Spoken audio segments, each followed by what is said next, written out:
wabarakatuh. Halo pemirsa, selamat pagi. Berjumpa lagi di Hidup Sehat bersama saya, Dr. Sabrina, dan partner saya. Tentunya saya Indra Bekti. Senang sekali kita bisa ketemu lagi nih, kita matching begini ya, warnanya ya.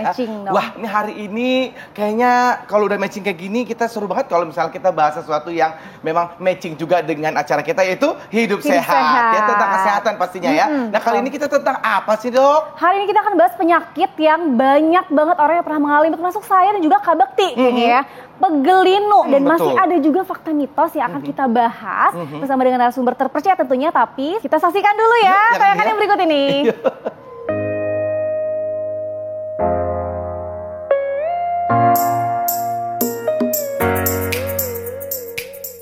Badan terasa pegal di beberapa area tubuh, membuat stamina seseorang pun akan menurun. Rasa pegal ini biasa muncul usai melakukan aktivitas harian yang cukup berat.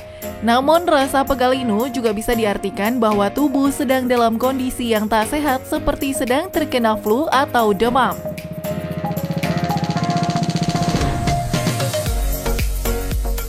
Banyak faktor yang bisa membuat badan Anda menjadi pegalinu. Pegalinu kerap dikaitkan dengan nyeri otot yang bisa menyerang siapa saja mulai dari anak-anak hingga lansia. Pegalinu biasanya dianggap hal biasa, namun sebetulnya ini merupakan alarm tubuh kita ketika ada masalah pada kesehatan kita. Selain beristirahat yang cukup, bagaimana cara mengatasinya ya?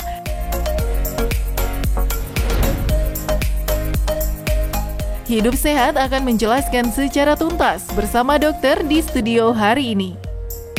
Ya, ternyata memang pegelinu itu bisa dirasakan oleh dari kita bayi sampai kita juga lansia gitu ya. Nah, sekarang kita sudah kedatangan narasumber kita ya, Dok. Iya, itu bersama dengan Dokter Natali Lukito, spesialis rehabilitasi medik. Pagi, Dokter. Pagi, apa kabar? Pagi. Waduh, ini kita tanya tentang pegelinu ya nih, Dok ya. Nah, umumnya itu gimana sih kalau pegelinu itu, Dok? Pegelinu itu penyebabnya apa gitu, Dok? Oke, jadi kalau pegelinu itu ya, kalau kita bilang nama kerennya gitu ya, mialgia.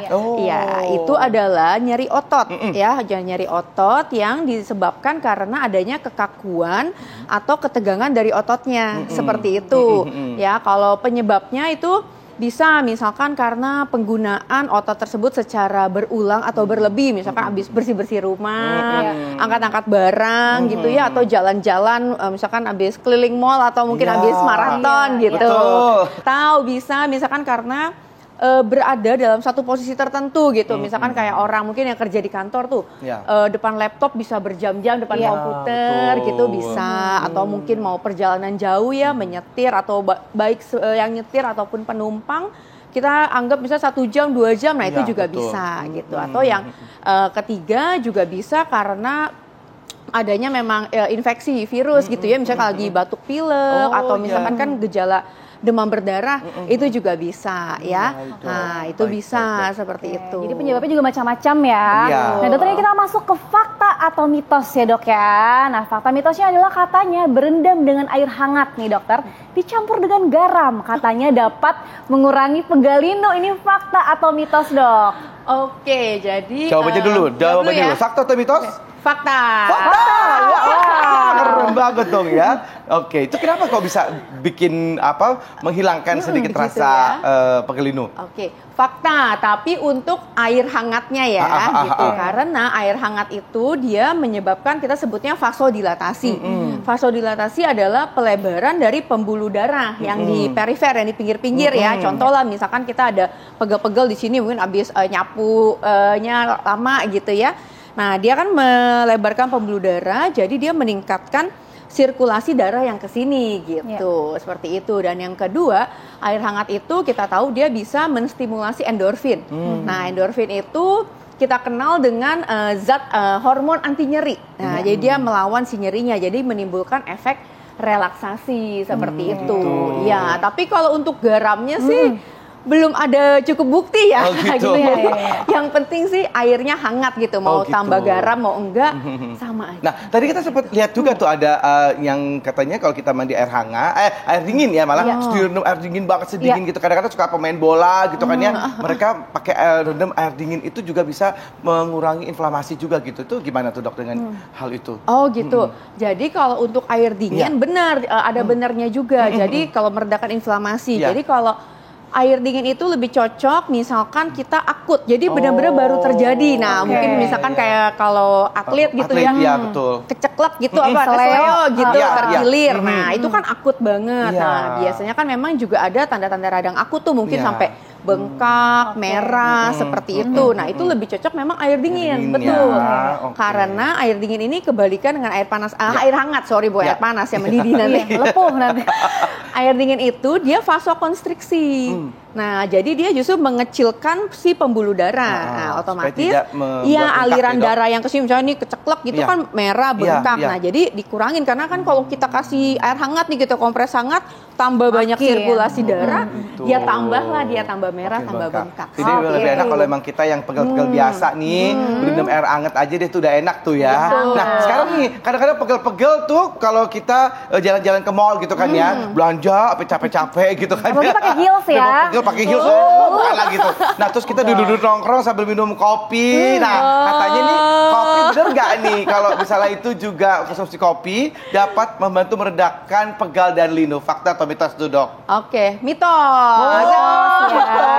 Mungkin karena duduknya santai jadi duduknya bukan capeknya hilang ya. Iya benar. Jadi kenapa tuh, Dok, kok bisa jadi mitos? Gini, mitos karena sebenarnya gini, memang kalau untuk kafeinnya sendiri ya zat yang dalam kopi itu sih benar berdasarkan beberapa penelitian memang katanya dia menurunkan dia sebagai antiinflamasi, jadi anti radang, sama dia memang menurunkan katanya ada efeknya dia bisa menurunkan nyeri gitu ya, tapi harus diingat itu kopi tok ya, benar-benar jadi kopi hitam. Pure, hitam. Jangan dicampur gula, jangan dicampur creamer, tapi kan kayaknya sekarang nggak mungkin ya ngopi-ngopi ya pasti ya Pak latte, frappuccino ya itu mah sudah kayak gitu. Nah, yang kedua kita juga tahu ya efek samping kopi itu kan di sebagian orang tidak bisa mentoleransi ya, bisa malah jadi jantungnya debar-debar, terus rasa tidak nyaman pada lambung dan kadang bisa jadi kayak cemas gitu.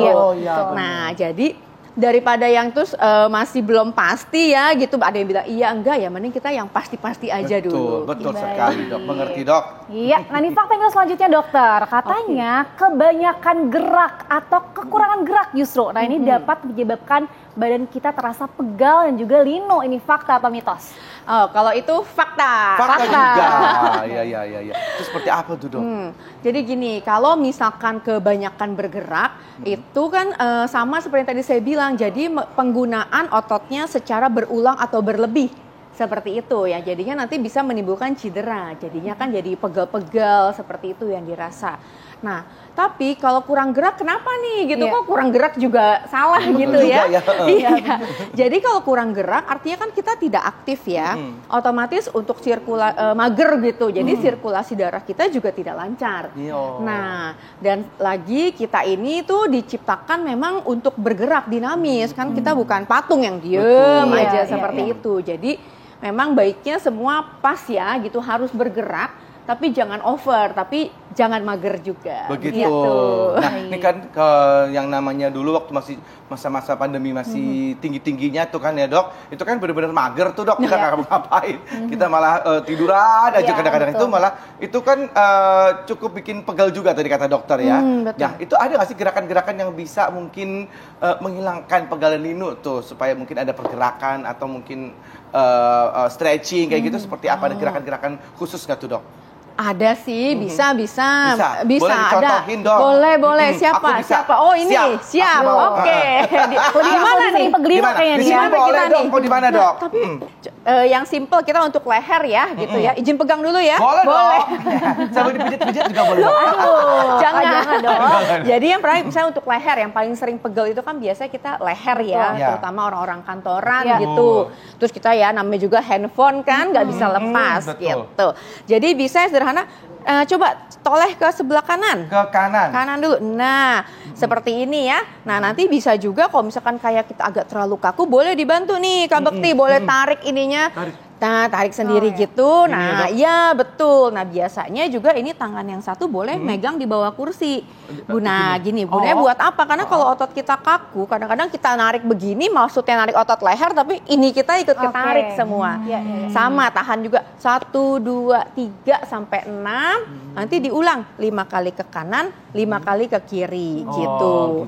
Tengok kanan kiri. Nanti yang kedua bisa ini Kak Bekti patah, tapi pelan-pelan tarik ke iya. Nah, ini boleh ditarik pelan-pelan, tapi jangan sengaja dikretek gitu, jangan ya.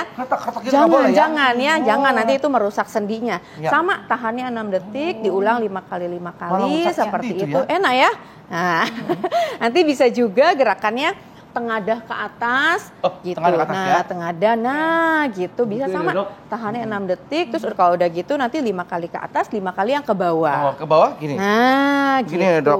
Nah, itu untuk yang otot atas ya. Kalau memang untuk otot yang bawah seperti misalnya pinggang atau kaki, kita memang harus posisinya tiduran ya, agak susah emang kalau seperti ini. Iya, harus tiduran seperti itu karena nanti gerakannya tuh kita bisa kayak mengangkat kakinya ke atas seperti jadi anggaplah ini kaki ya gitu, kaki kita biasa kasih kain panjang kita angkat seperti ini. Nah, jadi otot betis dan otot belakang paha itu kan ketarik. Prinsipnya sama, ditahannya 6 detik, diulangnya 5 kali. Itu untuk otot yang kaki sini yang sering pegel kan, yang sering kram seperti itu. Nanti kalau misalnya lagi pegel-pegel gitu kan enak tuh kalau misalnya dipijat. Itu sebenarnya akankah efektif untuk supaya kita tuh kalau dipijat itu bisa menghilangkan atau meredakan pegel linunya itu tuh, Dok? Itu fakta atau mitos? Fakta. Jangan. Sabar ya, Dok. Sabar. Nanti kita akan jawab setelah yang satu ini. Tetap bersama kami di Hidup Sehat.